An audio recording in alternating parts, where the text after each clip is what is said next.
Hello दोस्तों, कैसे हैं आप लोग। स्वागत है आपका इस वीडियो में। मेरी पिछली कुछ वीडियो जो कि मैंने एवोल्यूशन के सब्जेक्ट पर बनाई थी उनको आप लोगों ने बहुत बहुत पसंद किया है। इसके लिए आपका दिल से शुक्रिया।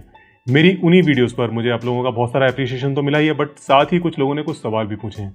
इनमें से कुछ सवाल इस तरह के हैं। कुछ लोग कहते हैं कि अगर एवोल्यूशन सच है तो फिर अब हम किसी स्पीशी को इवॉल्व होता हुआ क्यों नहीं देखते। क्या अब एवोल्यूशन रुक गया है? और अगर आप ये कहते हैं कि एवोल्यूशन एक स्लो प्रोसेस है जिसको कि पूरा होने में बहुत टाइम लगता है और जिसको कि हम आंखों से नहीं देख सकते, तो फिर हम इस बात पर कैसे विश्वास कर लें कि एवोल्यूशन वास्तव में होता है।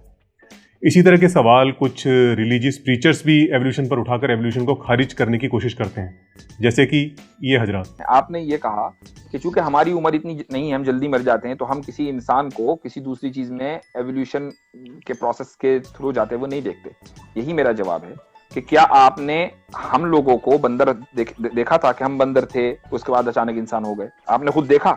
एक तरफ तो आप ये कहते हैं कि अल्लाह को इसलिए नहीं मानते कि हम ऑब्जर्व नहीं कर सकते, दूसरी तरफ आप एवोल्यूशन को बगैर ऑब्जर्व किए मानते हैं। तो दोस्तों, आज का हमारा वीडियो इसी सब्जेक्ट पर है कि अगर एवोल्यूशन एक फैक्ट है तो फिर हम किसी स्पीशी को इवॉल्व होता हुआ क्यों नहीं देख पाते।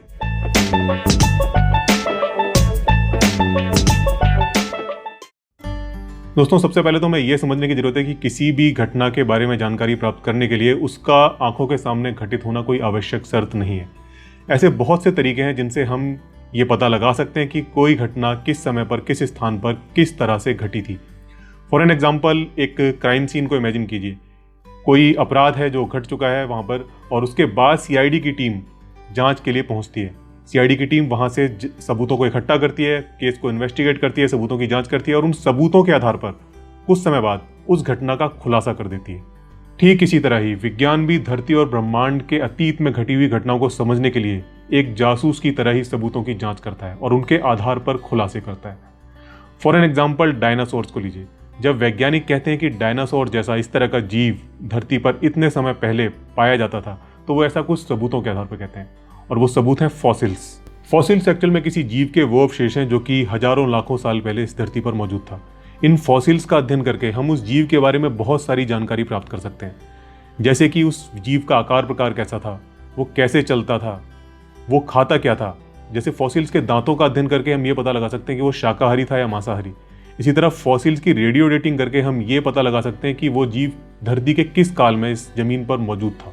तो जब कोई वैज्ञानिक किसी प्राचीन जीव जैसे डायनासोर के बारे में कोई जानकारी देता है तो उसका आधार यही सब सबूत होते हैं। हम में से किसी ने आज तक डायनासोर को नहीं देखा, लेकिन बावजूद इसके इन सबूतों के आधार पर हम आज उनके बारे में बहुत कुछ जानते हैं। टेक्टोनिक प्लेट थ्योरी के बारे में आप लोगों ने जरूर सुना होगा। यह थ्योरी हमें बताती है कि धरती की ऊपरी ठोस सतह, जिसे हम क्रस्ट कहते हैं, वो कई अलग अलग हिस्सों में बटी हुई है और ये हिस्से धरती की अंदरूनी परतों के ऊपर स्लाइड होते रहते हैं, जिसके कारण बहुत सारी जियोलॉजिकल एक्टिविटीज धरती पर चलती रहती है, जैसे कॉन्टिनेंट का बनना, कॉन्टिनेंट का टूटना, ज्वालामुखी का बनना, नए द्वीपों का बनना और पर्वतों का बनना। जैसे हिमालय पर्वत के बारे में ये थ्योरी हमें बताती है कि इसका निर्माण तब हुआ जब इंडियन प्लेट स्लाइड करते हुए धीरे धीरे जाकर यूरेशियन प्लेट से टकराई, और जिसके कारण जहां इन दोनों प्लेट का कांटेक्ट हुआ था वो जगह धीरे धीरे ऊपर उठी और उससे हिमालय पर्वत का निर्माण हुआ। और ये सब कोई एक दिन या एक साल या कुछ सालों में नहीं हुआ, इसमें करोड़ों साल का समय लगा। तो आज जब वैज्ञानिक हमें ये बताते हैं कि हिमालय पर्वत का निर्माण इस तरह से हुआ था, तो कोई उनसे पूछ सकता है कि हम इस पर कैसे विश्वास कर लें, क्योंकि हमने तो आज तक किसी पर्वत को इस तरह बनते हुए नहीं देखा। तो यहाँ समझने वाली बात यह है कि हमारे ऑब्जर्वेशन का समय इस घटना को आंखों के सामने घटते देखने के लिहाज से बेहद कम है। आखिर एक इंसान जीता ही कितना है? ज़्यादा ज़्यादा 100 साल। वैज्ञानिक क्रांति की बात करें तो ये पिछले कुछ शताब्दियों की घटना है। अगर हम अपनी पूरी संपूर्ण संस्कृति की बात करें तो ये महज 10,000 साल की पुरानी घटना है। तो कोई सूरत ही नहीं कि आप किसी पर्वत को इस तरह से बनता हुआ देख सकें। तो फिर अब सवाल उठता है कि फिर वैज्ञानिक ऐसा किस आधार पर कहते हैं? तो वैज्ञानिक ऐसा कुछ सबूतों के आधार पर कहते हैं, जिसका सबसे बड़ा सबूत यह है कि इंडियन प्लेट आज भी कुछ मिलीमीटर प्रति वर्ष की दर से यूरेशियन प्लेट की ओर खिसक रही है, और जिसके कारण इन दोनों प्लेट के बीच में जो प्रेशर पैदा होता है उसके कारण ही हिमालयी क्षेत्रों में भूकंप आते हैं। अभी नेपाल में जो भूकंप आया था कुछ साल पहले, जिसके कारण काफ़ी तबाही हुई थी, उसका कारण यही था।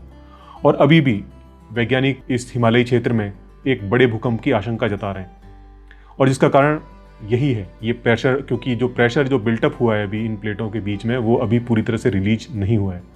इसका एक बहुत अच्छा सबूत हिमालयी क्षेत्रों में पाए जाने वाले कैम्ब्रियन काल के जीवों के जीवाश्म भी हैं।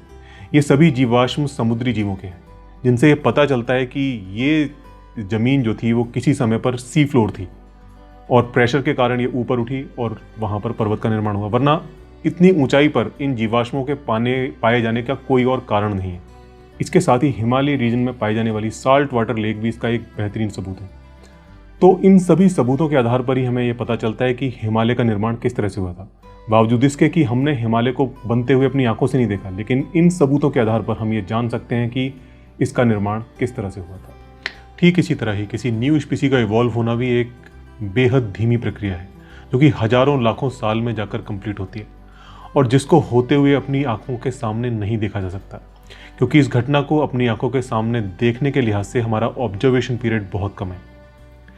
Evolution is a slow and gradual process, लेकिन बहुत सारे लोग इसको गलत ढंग से समझते हैं। वो इसे एक सीढ़ी जैसा समझते हैं, यानी जिसके हर स्टेप में कोई न्यू स्पीसी अचानक से इवॉल्व हो जाती है। यानी वो लोग ऐसा सोचते हैं कि शायद किसी दिन किसी जीव में अचानक बदलाव आने लगते हैं और कुछ सालों के अंदर ही वो किसी न्यू स्पीसी में कन्वर्ट हो जाता है। कुछ लोग तो इससे भी महान होते हैं, वो सोचते हैं कि शायद ऐसा होता है कि किसी दिन छिपकली के अंडे में से कोई चिड़िया निकल आती है। कुछ लोग सोचते हैं कि शायद ऐसा होता है कि किसी चिंपांजी के इंसान का बच्चा पैदा हो जाता है। तो ये प्रोसेस कोई स्टेप जैसा नहीं है, ये एक रैंप जैसा है, यानी बेहद छोटे छोटे बदलाव generation by generation by generation. इसको कुछ ऐसे समझिए कि जैसे कोई बच्चा है जो कि हर दिन धीरे धीरे थोड़ा थोड़ा बढ़ता है और कुछ सालों के बाद वो वयस्क हो जाता है। ऐसा नहीं होता कि किसी दिन अचानक वो वयस्क हो जाए। तो इसी तरह ही एवोल्यूशन में भी किसी स्पीशी के किसी ग्रुप में हर जनरेशन में छोटे छोटे बदलाव आते हैं और ये बदलाव एक लंबे समय में इतने ज़्यादा हो जाते हैं कि उसके बाद वो स्पीशी अपनी पूर्वजों से बिल्कुल अलग हो जाती है, एक न्यू स्पीशी इवॉल्व हो जाती है। तो अगर हम किसी न्यू स्पीशी को इवॉल्व होते हुए देखना चाहें तो ये तकरीबन इम्पॉसिबल है, क्योंकि इस घटना को आंखों के सामने घटते हुए देखने के लिहाज से हमारा ऑब्जर्वेशन पीरियड बेहद कम है। इसे कुछ ऐसे समझिए कि जैसे कि कोई बच्चा है, उस बच्चे को हमें वयस्क होते हुए देखने के लिए 16-17 साल का समय चाहिए। अगर हम उसको कुछ दिनों में देखना चाहें तो हम नहीं देख सकते। ठीक इसी तरह ही किसी न्यू स्पीसी को इवॉल्व होते हुए देखने के लिए हजारों लाखों साल का ऑब्जर्वेशन पीरियड चाहिए, जो कि हमारे पास नहीं है। तो फिर अब सवाल उठता है कि फिर वैज्ञानिक ऐसा दावा कैसे करते हैं कि एवोल्यूशन सच है? वो बायोडाइवर्सिटी के लिए एवोल्यूशन को जिम्मेदार कैसे बताते हैं? इससे पहले कि मैं उन सबूतों की चर्चा करूं जिसके कारण वैज्ञानिक बायोडाइवर्सिटी के लिए एवोल्यूशन को जिम्मेदार बताते हैं, एक सवाल हो सकता है कुछ लोगों के दिमाग में चल रहा हो। अगर नहीं चल रहा तो मैं आपको बता देता हूँ। कुछ लोग हो सकता है सोच रहे हों कि जब एवोल्यूशन एक कंटिन्यूस प्रोसेस है तो इस प्रोसेस में वो कौन सा मूवमेंट है कि जब हम ये कह सकते हैं कि कोई न्यू स्पीसी इवॉल्व हो गई है। तो मैं आपको बता दूं ये थोड़ा सा मुश्किल है। मुश्किल क्यों है, इसको कुछ इस तरह से समझिए कि अगर मैं आपसे कहूं कि किसी बच्चे के वयस्क बनने के बीच में कोई आप एक वो मूवमेंट बताइए कि जिस मूवमेंट में वो बच्चा वयस्क हो गया, या किसी बच्चे के बूढ़े होने के बीच में वो मूवमेंट बताइए कि जिस मूवमेंट को हम कह दें कि अब ये बूढ़ा हो गया। वो कौन सा दिन होगा, वो उस दिन को आप कैसे निर्धारित करेंगे? ये बड़ा मुश्किल है। सबसे पहले उस मूवमेंट को निर्धारित करने के लिए हमें कुछ लक्षण निर्धारित करने पड़ेंगे कि ये लक्षण जब अब आ जाएंगे तब हम कह सकते हैं कि वो वयस्क हो गया या बूढ़ा हो गया। लड़कों के मामले में कुछ लोग कह सकते हैं कि जब दाढ़ी मूछ आ जाए तब वयस्क माना जाता है, लेकिन दाढ़ी मूछ भी कोई एक दिन में नहीं आ जाती, वो भी धीरे धीरे आती हैं और कोई अचानक नहीं होता कि किसी दिन सुबह आप उठें और आपके दाढ़ी मूछ आ जाए।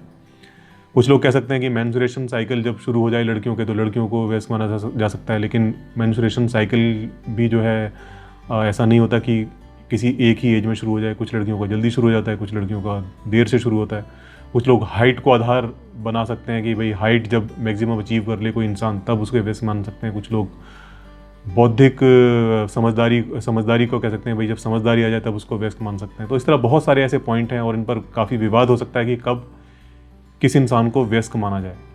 तो इसी तरह किसी स्पीसी को कब माना जाए कि अब वो एक न्यू स्पीसी में इवॉल्व हो चुकी है, इस पर भी बहुत सारे विवाद हो सकते हैं कि वो पॉइंट क्या है, क्योंकि ये कंटिन्यूस प्रोसेस है, लगातार जारी है, वो चेंज जो है लगातार हो रहे हैं। तो वो आप कौन सा मूवमेंट मानेंगे कि जब कोई हम कह सकते हैं कि अब ये न्यू स्पीशी इवॉल्व हो चुकी है? तो वैज्ञानिकों ने इसके लिए एक सॉल्यूशन निकाला है। उनका कहना है कि दो अलग अलग स्पीशी अगर आपसी संपर्क द्वारा किसी स्वस्थ बच्चे को पैदा नहीं कर सकते, कोई हेल्दी बच्चा पैदा नहीं हो सकता, तो फिर उनको फिर अलग अलग स्पीशी माना जाएगा।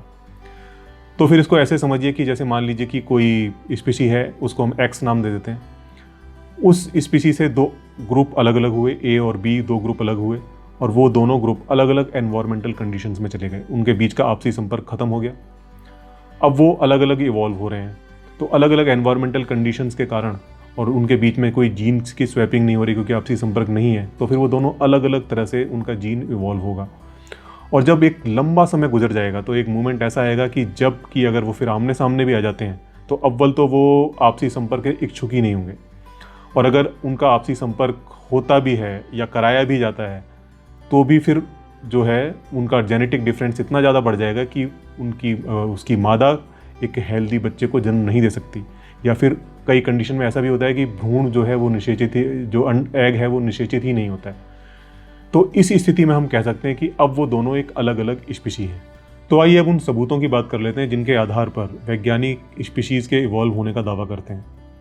वैसे तो एवोल्यूशन के बहुत सारे सबूत हैं, लेकिन यहाँ मेनली मैं 3 तरह के सबूतों की चर्चा करूँगा, जिसमें पहला है माइक्रो एवोल्यूशन। माइक्रो एवोल्यूशन यानी वो छोटे छोटे बदलाव जो कि किसी स्पीशी को एक लंबे समय में किसी न्यू स्पीशी में बदल देते हैं, और इन छोटे छोटे बदलावों को होते हुए हम अपनी आंखों से देख सकते हैं। जिसका एक बहुत अच्छा उदाहरण जो कि हमारे बिल्कुल नज़दीक है वो है कुत्ते। दुनिया भर में कुत्तों की तमाम वैरायटीज़ पाई जाती हैं जो कि देखने में एक दूसरे से बहुत अलग लगते हैं, बिल्कुल भिन्न ही स्पीशी लगते हैं, बट वास्तव में वो सभी एक ही स्पीशी हैं।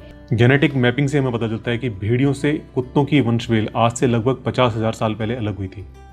ऐसा माना जाता है कि आज से लगभग 50,000 साल पहले भेड़ियों के एक समूह ने इंसानों द्वारा छोड़े हुए खाने के लालच में इंसानी बस्तियों के आसपास रहना शुरू कर दिया था।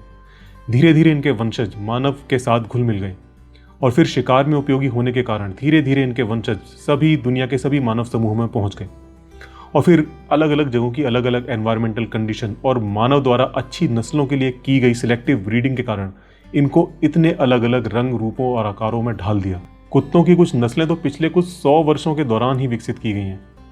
इतना ही नहीं, जो हमारे पालतू पशु हैं, जो अनाज और सब्जियां जो हम खाते हैं, उनको भी हमारी सिलेक्टिव ब्रीडिंग ने बहुत बदल दिया है। उदाहरण के तौर पर जो हमारे कैटल्स हैं जिनको हम दूध के लिए पालते हैं, वो जितना दूध पैदा करते हैं उतना दुनिया का कोई भी एनिमल इतना दूध पैदा नहीं करता। वो अपने बच्चों की आवश्यकता से अधिक दूध पैदा करते हैं। इतना ही नहीं, उनके बच्चों की जो दूध की आवश्यकता है वो खत्म हो जाती है, उसके बावजूद भी वो दूध देते रहते हैं। तो ये सब सिलेक्टिव ब्रीडिंग के कारण ही संभव हो पाया है, क्योंकि हमने लगातार उन नस्लों को आगे बढ़ाया जो कि दूध ज़्यादा देती हैं। यही चीज़ हमारे फल, सब्जी और अनाजों में भी देखने को मिलती है। जो उन्नत किस्में हैं वो देसी किस्मों की तुलना में ज़्यादा बेहतर हैं। सिलेक्टिव ब्रीडिंग किस तरह जीवों में नाटकीय बदलाव ला सकती है, इसका सबसे बेहतरीन उदाहरण तो कुत्ते ही हैं। दुनिया भर में जो कुत्तों की नस्लें पाई जाती हैं वो देखने में इतने अलग हैं कि वो बिल्कुल एक अलग अलग स्पीशी लगते हैं। जैसे कि सबसे जो छोटा कुत्ता है वो टीकप पडल जिसको बोलते हैं, वो मात्र 1 किलो का होता है, और जो सबसे बड़ा कुत्ता है तिब्बतियन मिस्टफ, वो करीब 90 किलो तक का हो सकता है। तो जिस तरह हम स्पीशीज़ को सेलेक्टिव ब्रीडिंग द्वारा शेप कर सकते हैं, वही काम नेचर में भी चलता रहता है। नेचर में जैसा कि हम देखते हैं, जीवों के बीच में बचे रहने के लिए लगातार कंपटीशन चलता रहता है, और सभी इस कंपटीशन को क्वालिफाई नहीं कर पाते। बहुत सारे मर जाते हैं, लेकिन जो बचते हैं उनका जीन आगे की पीढ़ियों में जाता है। तो इस तरह से हम देखते हैं कि नेचर में भी लगातार सिलेक्शन चलता रहता है। इसको नेचुरल सिलेक्शन कहते हैं, और इसको हम नेचर में हर जगह काम करता हुआ देख सकते हैं। मच्छरों से तो हम सभी लोग परेशान हैं। 1945 में जब DDT को इंट्रोड्यूस किया गया था, तब ऐसा कहा गया था कि ये 20 सालों के अंदर दुनिया से मच्छरों का खात्मा कर देगी, लेकिन मच्छरों ने इसके प्रति प्रतिरोधक क्षमता विकसित कर ली, और हुआ क्या कि 10 साल के अंदर ही ये बेअसर हो गई। और अब आज तो ये हाल है कि गुड नाइट, मॉर्टिन, ये सभी धीरे धीरे बेअसर होती जा रही है मच्छरों के ऊपर, क्योंकि मच्छर इनके प्रति अपनी प्रतिरोधक क्षमता विकसित कर चुके हैं। मच्छरों का प्रतिरोधक क्षमता विकसित कर लेना कीटनाशकों के प्रति, ये भी एवोल्यूशन थ्रू नेचुरल सिलेक्शन का एक बहुत अच्छा उदाहरण है।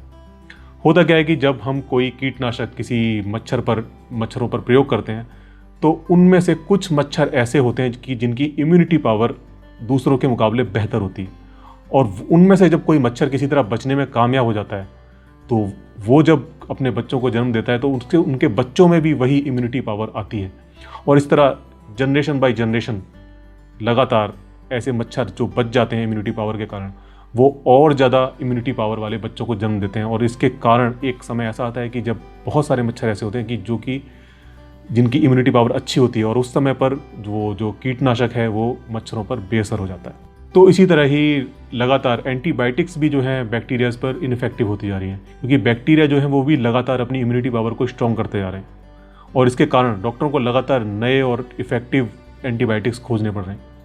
तो इस तरह हम एवोल्यूशन को लगातार अपने आसपास काम करता हुआ देख सकते हैं।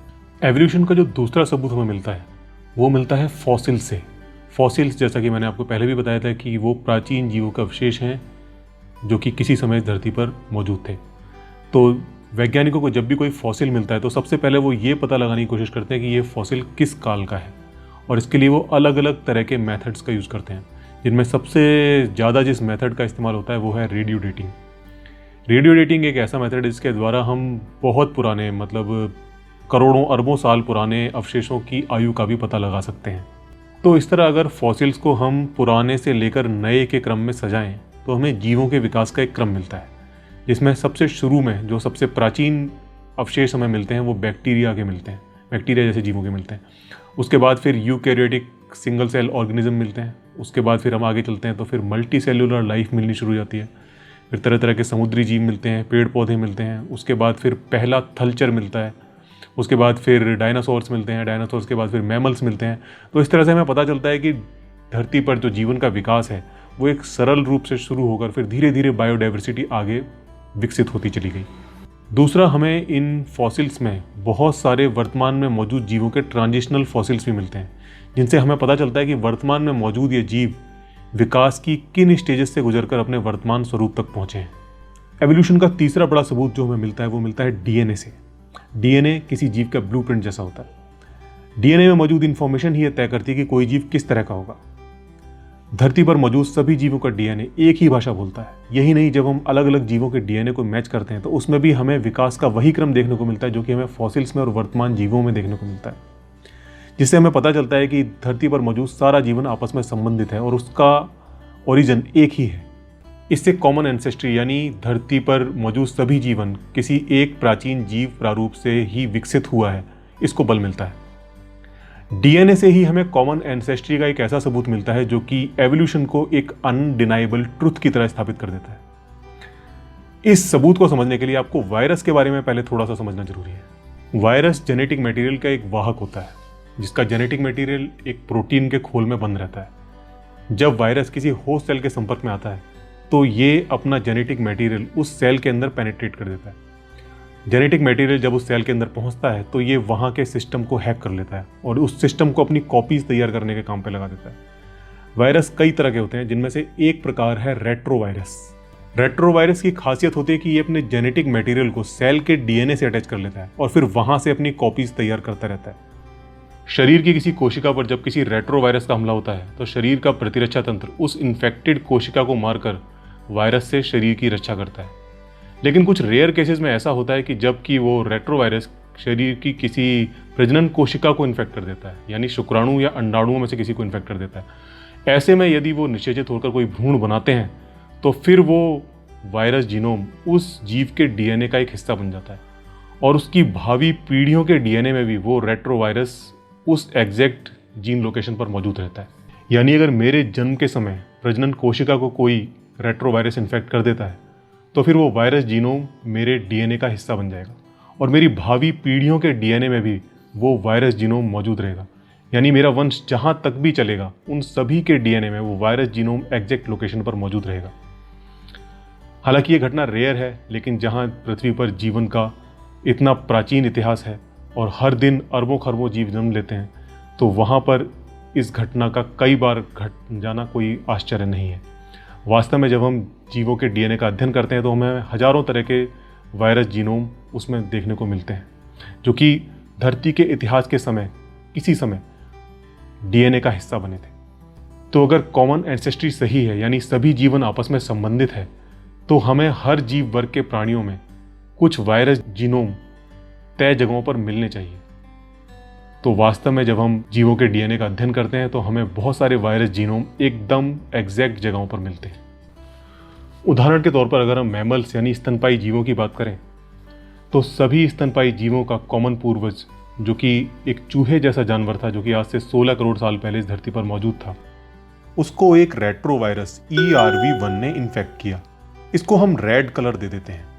अब इस कॉमन पूर्वज से अलग अलग समय पर अलग अलग वंश बेल कई तरह के मैमल्स के रूप में विकसित हुई।